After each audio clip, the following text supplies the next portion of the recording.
شروع اللہ کا نام لے کر جو بڑا مہربان نہایت رحم والا ہے۔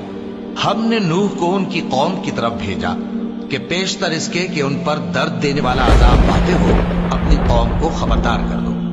انہوں نے کہا کہ بھائیو، میں تم کو کھلے طور پر خبردار کرتا ہوں کہ اللہ کی عبادت کرو اور اس سے ڈرو اور میرا کہا مانو، وہ تمہارے گناہ بخش دے گا اور موت کے وقت مقرر تک تم کو مہلت عطا کرے گا۔ جب اللہ کا مقرر کیا ہوا وقت آ جاتا ہے تو تاخیر نہیں کی جاتی، کاش تم جانتے ہوتے۔ جب لوگوں نے نہ مانا تو نوح نے اللہ سے عرض کی کہ پروردگار، میں اپنی قوم کو رات دن بلاتا رہا لیکن میرے بلانے سے وہ اور زیادہ گریز کرتے رہے۔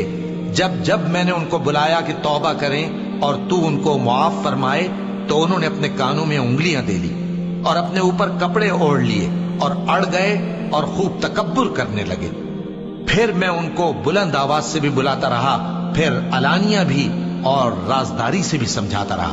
پھر میں نے کہا کہ اپنے پروردگار سے معافی مانگو کہ وہ بڑا معاف کرنے والا ہے۔ وہ تم پر آسمان سے موسلا دھار میں برسائے گا اور تمہارے مال اور بیٹوں میں اضافہ کرے گا اور تمہیں باغ عطا کرے گا اور ان میں تمہارے لیے نہریں بہا دے گا۔ تم کو کیا ہوا ہے کہ تم اللہ کی عظمت کا اعتقاد نہیں رکھتے، حالانکہ اس نے تم کو طرح طرح کی حالتوں میں پیدا کیا ہے؟ کیا تم نے نہیں دیکھا کہ اللہ نے 7 آسمان کیسے اوپر تلے بنائے ہیں اور چاند کو ان میں روشن بنایا ہے اور سورج کو چراغ بنا دیا ہے؟ اور اللہ ہی نے تم کو زمین سے ایک خاص طرح سے پیدا کیا ہے، پھر اسی میں تمہیں وہ لوٹا دے گا اور اسی سے تم کو نکال کھڑا کرے گا۔ اور اللہ ہی نے زمین کو تمہارے لیے فرش بنایا تاکہ اس کے بڑے بڑے کشادہ رستوں میں چلو پھرو۔ آخر میں نوح نے عرض کی کہ میرے پروردگار، یہ لوگ میرے کہنے پر نہیں چلے اور ایسوں کے تابع ہوئے ہیں جن کو ان کے مال اور اولاد نے نقصان کے سوا کچھ فائدہ نہ دیا، اور وہ بڑی بڑی چالیں چلے اور کہنے لگے کہ اپنے معبودوں کو ہرگز نہ چھوڑنا، اور ود اور سوا اور یغوث اور یعوق اور نصر کو کبھی نہ چھوڑنا۔ اور اے پروردگار، انہوں نے بہت لوگوں کو گمراہ کر دیا ہے اور تو ان ظالموں کو اور زیادہ گمراہ کر دے۔